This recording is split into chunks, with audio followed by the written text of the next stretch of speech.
So hello everyone, कैसे हो आप लोग? आई होप कि बहुत अच्छे होंगे and welcome back to my channel. So आज हम देखने वाले हैं आ ओकाटी अड़ाकू।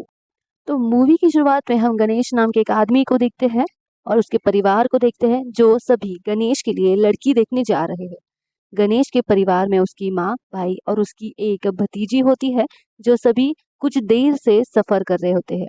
कुछ देर बाद लड़की वालों के घर आराम से पहुंच भी जाते हैं, जहां पहले तो लड़की के पिता उन्हें अपनी लड़की दिखाते हैं, जिसको देखकर गणेश का भाई कहता है कि हाँ, लड़की तो सही है। अब ये सुनकर लड़की के पिता को लगता है कि जो गणेश का भाई है वही वो लड़का है जो उनकी बेटी को देखने के लिए आया है। जब उन्हें पता चलता है कि ये वो लड़का नहीं है बल्कि लड़के का छोटा भाई है, जो अपने भाई के लिए लड़की पसंद करने के लिए आया है, तो वो एकदम बौखला जाते हैं और उनके सामने ही एक आदमी को फोन लगाकर खूब गालियां देते हैं। और ये वही आदमी है दोस्तों, जिसने उनको गणेश के बारे में बताया था। वो उसे चिल्लाते हुए कहते हैं कि भाई, कैसी अजीब सी फैमिली को भेज दिया है हमारे पास। जिस लड़के के छोटी भाई की बेटी ही 10 साल की होगी, तो उस लड़के की उम्र क्या होगी? सोचो जरा, और दोबारा इस ऐसी फैमिली को मत भेजना, वरना बहुत बुरा होगा। ये सुनकर तो गणेश के परिवार वाले वहां से भाग ही जाते हैं और शर्मिंदा होकर। दरअसल दोस्तों, गणेश बेचारे की काफी देर ज्यादा एज हो चुकी है, लेकिन अभी तक उसकी शादी नहीं हुई है। अब तक 49 रिश्ते उसे आ चुके हैं, लेकिन उसकी शादी अभी तक किसी से नहीं हुई और गणेश को किसी ने भी शादी के लिए हामी नहीं भरी। इसलिए बेचारे घर वाले काफी परेशान रहते हैं और उन्हें जो सही लगता है वही तरीका वो आजमाने की कोशिश करते हैं, ताकि गणेश की बस शादी हो जाए। अगले सीन में हम गणेश को देखते हैं, जो कि एक वकील है। चलो, कम से कम वकील तो है। उसके पास से एक गुंडा किसी नकली पेपर को रजिस्टर करवाने आता है। साथ ही वो ये काम करने के लिए रिश्वत भी देता है, लेकिन गणेश साफ साफ इनकार कर देता है, क्योंकि रिश्वतखोरी उसे बिल्कुल पसंद नहीं है। तभी ये देखकर वो गुंडा अपने भाई के चट्टू को बुला लेता है, पर कहा अपने गणेश ने भी कच्ची गोलियां नहीं खेली थी। तो वो उन गुंडों में से जो शादीशुदा होता है उसकी तो खूब धुलाई करता है, और जो उसकी तरह कुंवारा होता है उसके लिए वो चाय पानी वगैरह मंगवाता है, ताकि वो भी शादीशुदा लोगों की धुलाई देखकर मजा ले पाए। तो कुछ टाइम के बाद गणेश का दोस्त उसे उस लड़की की फोटो दिखाता है, जिसके घर पर अभी गणेश का परिवार गया हुआ था। मतलब बेचारा गणेश उस लड़की को देखते ही पसंद कर लेता है, लेकिन उसे क्या पता था कि उस लड़की ने तो रिश्ता तोड़ दिया है। और सोने पर सुहागा तो ये होता है कि थोड़ी देर बाद ही वो लड़की अपने बॉयफ्रेंड के साथ वहां पर पहुंचती है, जो कि गणेश के ही ऑफिस में अपने बॉयफ्रेंड के साथ कोर्ट मैरिज करने के लिए आती है। ये सब देखकर बेचारा गणेश एकदम उदास हो जाता है कि क्या किस्मत पाई है मैंने, लगता है मैं सिंगल ही मरूंगा। अगले सीन में हम सिद्धि नाम की लड़की को देखते हैं, जिसकी दोस्त अपने बॉयफ्रेंड से फोन पर बातें कर रही होती है। सिद्धि उसको कहती है कि देखो, हर लड़की एक जैसे होती है यार, तुमसे मन भरने के बाद वो दूसरे के पास चले जाएंगे, इसलिए मेरी मान लो, तो इन सब से दूर ही रहो। यहाँ देखो कितने कपल्स मौजूद है, लेकिन कोई भी लड़का अपने पार्टनर को लेकर लॉयल नहीं है। पर दोस्तों, सिद्धि की दोस्त को इस बात पर यकीन नहीं होता है कि हर लड़का एक जैसा होता है। तब उसे यकीन दिलाने के लिए सिद्धि को एक आइडिया आता है। उसे वहां पर गणेश का दोस्त दिखाई देता है, जो किसी को उसकी फोटो खींचने के लिए ढूंढ रहा था। इसलिए वो तुरंत उसके पास जाती है और उसे इस तरह की पोज बताती है कि बेचारा पोज के चक्कर में पानी में गिर जाता है। जिसके बाद सिद्धि वहां पर मौजूद सारे लड़कों से कहती है कि जो भी इस पानी से बाहर निकालेगा, मैं उसे गाल पर किस करते हुए हक भी करूंगी। और दोस्तों, फिर क्या था, सभी लड़के पानी के अंदर तुरंत अपनी गर्लफ्रेंड को छोड़कर गणेश के दोस्त को बचाने जाते हैं, लेकिन सिर्फ अकेला गणेश नहीं जाता, वो वहीं पर खड़ा रहता है। अब ये देखकर तो सिद्धि भी हैरान रह जाती है कि गणेश बाकियों के जैसा नहीं है, इसलिए वो उसको गले लगा लेती है और गाल पर भी किस कर चली जाती है। ये देखकर तो अपना गणेश हैरान रह गया कि भाई, ये लड़की थी कौन जो मुझे इतना अच्छा गिफ्ट देकर चली गई। कुछ टाइम बाद गणेश अपने दोस्त की बहन की शादी में आता है, और शादी अटेंड करने के बाद जब वो दोस्तों के साथ घर जा रहा होता है, तभी अचानक से उसकी गाड़ी एक बूढ़े अंकल की स्कूटी से टकरा जाती है, जिससे वो अंकल नीचे गिर जाते हैं और गणेश उनको देखने जाता है, लेकिन उसके दोस्त उसको रोक लेते हैं क्योंकि उनकी फ्लाइट लेट हो रही थी। इसलिए वो चला जाता है, तो वही स्कूटी से गिरने की वजह से अंकल पर थोड़ा चोट आ जाती है।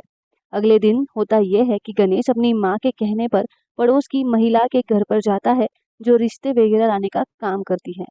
वहाँ पर जाने के बाद वो महिला गणेश को उन लड़कियों के बारे में बता रही होती है जिनका डाइवोर्स हो चुका है। तो ये देखकर गणेश कहता है कि देखो मैं फ्रेश पीस हूँ, इसलिए मुझे नई लड़की चाहिए, वरना मैं तो सिंगल ही मर जाऊंगा। चलेगा, लेकिन ऐसी किसी डाइवोर्स्ड लड़की से शादी बिल्कुल नहीं करूंगा। मैं इतना कहने के बाद वो वहां से चला जाता है। अब बेचारे को घर पर आने के बाद भी उस रिश्ते के लिए ताने मिल रहे होते हैं। इसलिए गणेश का दोस्त उसे हैप्पी मैट्रिमनी का एक नाम की कंपनी में लेकर जाता है, जहाँ पैसे देकर लोगों के रिश्ते लगाए जाते हैं। और वहां जाने के बाद गणेश को पता चलता है कि यहाँ पर सिल्वर, गोल्ड और प्लैटिनम करके अलग अलग सर्विसेज है। इसलिए ट्राई करने के लिए वो सिल्वर सर्विस लेता है, जिसमें उसको 10 लड़कियों के नंबर दिए जाते हैं। उनसे बात करना है और अपने बारे में बताना है। अगर बात बन गई तो बस शादी हो जाएगी, मतलब रिश्ता हो जाएगा। इसलिए गणेश घर आकर उन लड़कियों को फोन लगाता है, लेकिन उनमें से तो कितने रॉन्ग नंबर ही थे।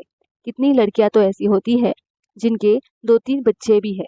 उन्होंने तो बस कई साल पहले ही अपना नंबर मैट्रिमनी में रजिस्टर करवाया था, पर ये मैट्रिमनी वाले अभी भी उन लड़कियों के नंबर को सिंगल वाली लिस्ट में डाल के रखते हैं। गणेश की सबसे बुरी किस्मत तो तब होती है जब उन नंबरों में एक पड़ोस की महिला का नंबर भी होता है। उस महिला का पति तो इतना भड़क जाता है कि जिससे भी फोन करके उसकी पत्नी से ऐसे बात की, उसकी शिकायत वो पुलिस गणेश को भी वो ऐसी धमकी दे देता है। लेकिन गणेश की भाभी और भाई मिलकर जैसे तैसे फिर उसे मना देते हैं, वरना तो आज बेचारा गणेश बुरा ही फंसने वाला था।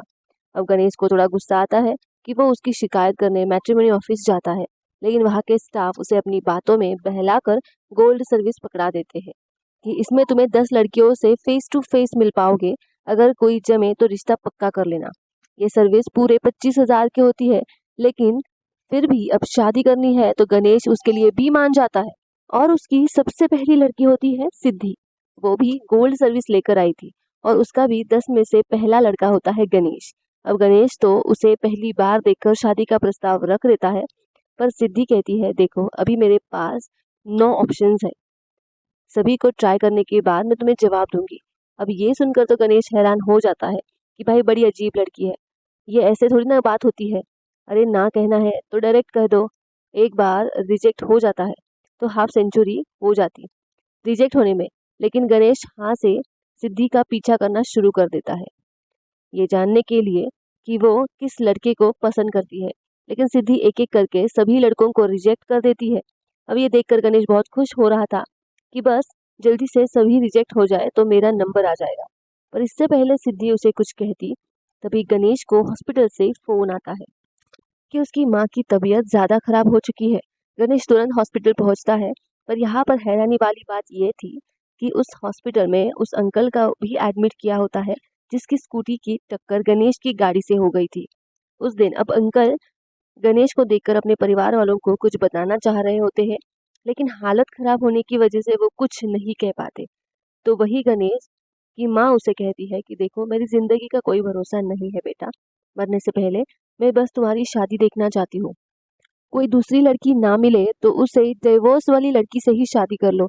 अब ये सुनकर गणेश को बुरा भी लगता है कि माँ कैसी बात कर रही है, लेकिन क्या करे, अब वो माँ की ऐसी हालत को देखकर उसके लिए भी मान जाता है। दूसरी ओर हम सिद्धि को देखते हैं, जहाँ अब जाकर उसका असली चेहरा रिवील होता है, जो उसी मैट्रिमोनी कंपनी में काम करती है, और वहाँ वो सारे स्टाफ की सीनियर है। और यहाँ हमें मैट्रिमोनी की भी सच्चाई पता चलती है। तो असल में दोस्तों ये होता है कि जिस भी लड़की को लड़कों से मिलने के लिए भेजा जाता है, वो मैट्रिमोनी का ही स्टाफ होता है। लड़कों को भी लगता है कि ये लड़की रिश्ते के लिए आई है, लेकिन असल में तो वो उनकी सर्विस पैसे लेने के लिए होती है। उनका काम भी यही होता है, लड़कों को रिजेक्ट करना। 10 लड़कियां जो मैट्रिमोनी में काम करती है, वो 10 गोल्ड सर्विस लेने वाले लड़कों को ही रिजेक्ट कर देती है, जिससे कंपनी को बिना कुछ किए 25,000 का फायदा हो जाता है। यही घोटाला इस कंपनी में चल रहा है। और न्यू ज्वाइन हुई लड़कियों को किस तरह से दूसरे लड़कों को रिजेक्ट करना है, ये सिखाने का काम सिद्धि करती थी। अब यही वजह थी कि वो एक-एक करके सारे लड़कों को रिजेक्ट कर रही थी, जिसके उसे पैसे मिलते थे। और यहाँ सिद्धि लोगों के साथ मिल मतलब फ्रॉड ही कर रही थी। और उधर बेचारा गणेश सिद्धि से प्यार कर बैठा था। अगले सीन में हम सिद्धि को उसी हॉस्पिटल में देखते हैं, और यहाँ पर हमें पता चलता है कि सिद्धि उनकी बेटी है, जिनका एक्सीडेंट गणेश की गाड़ी से हुआ था। उनके इलाज के लिए सिद्धि को काफ़ी सारे पैसों की ज़रूरत थी।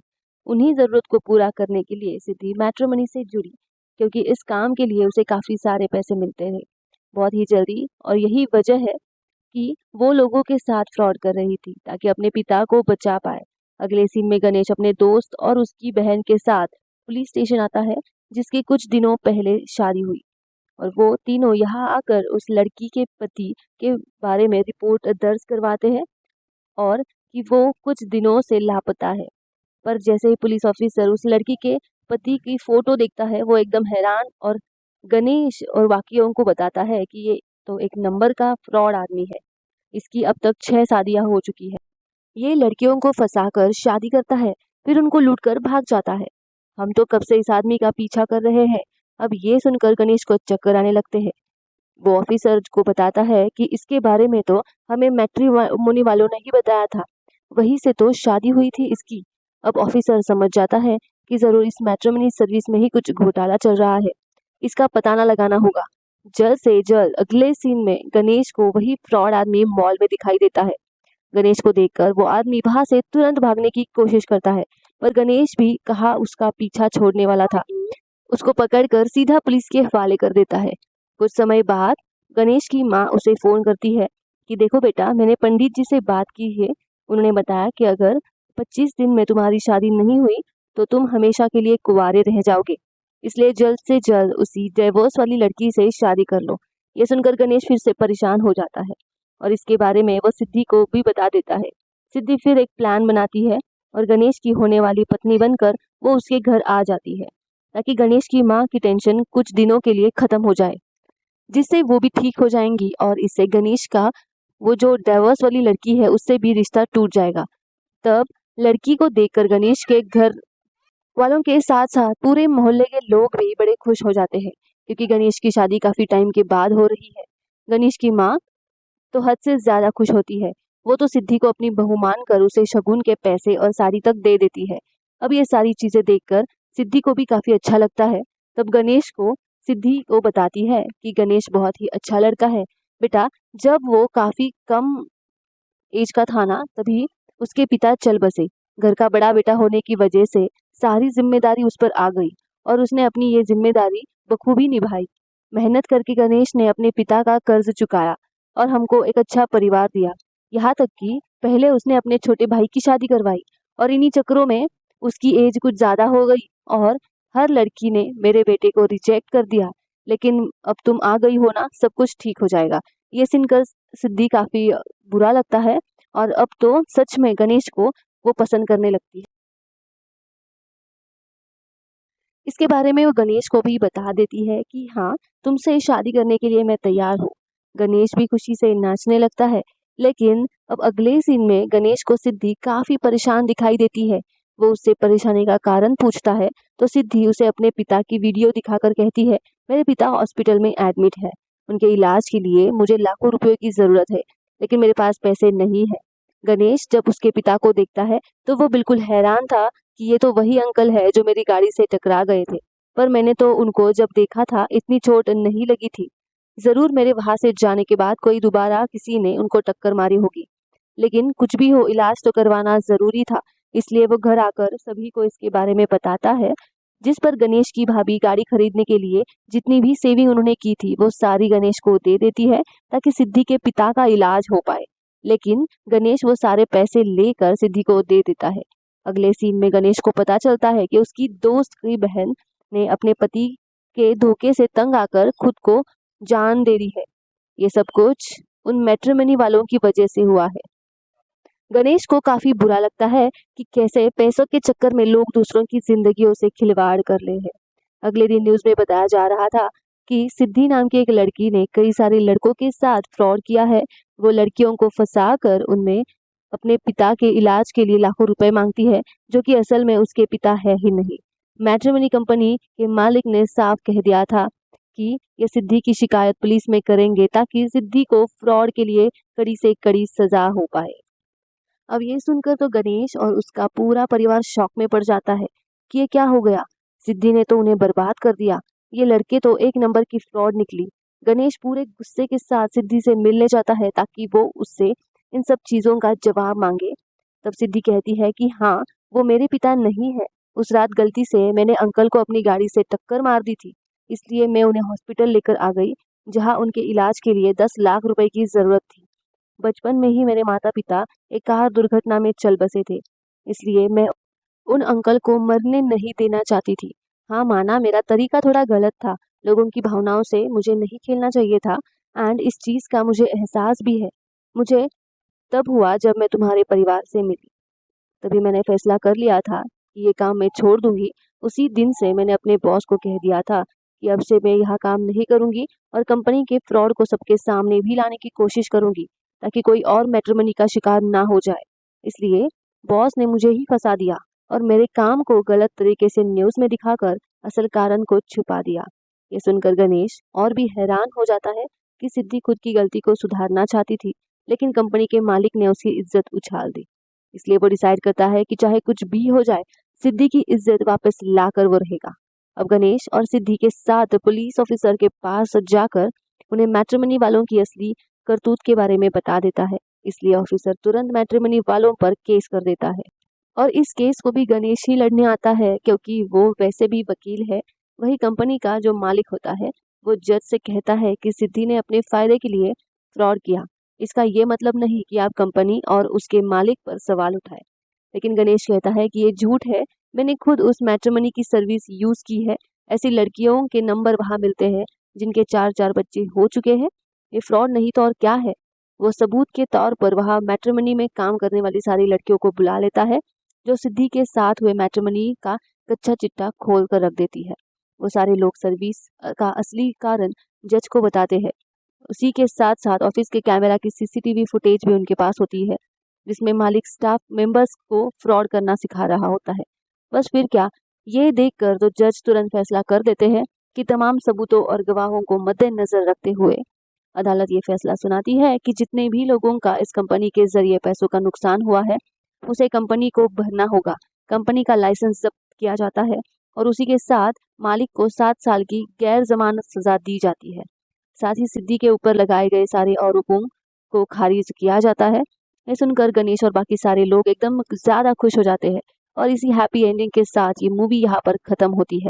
तो दोस्तों, अगर आप भी अपने लिए मैट्रिमोनी साइट पर लड़की देख रहे हो तो थोड़ा संभाल के रहिए and take care, tata bye bye. And अगर आपको कोई मूवी एक्सप्लेनेशन सुनना है तो आप मुझे वो कमेंट बॉक्स में ज़रूर लिख सकते हैं। Thank you so much.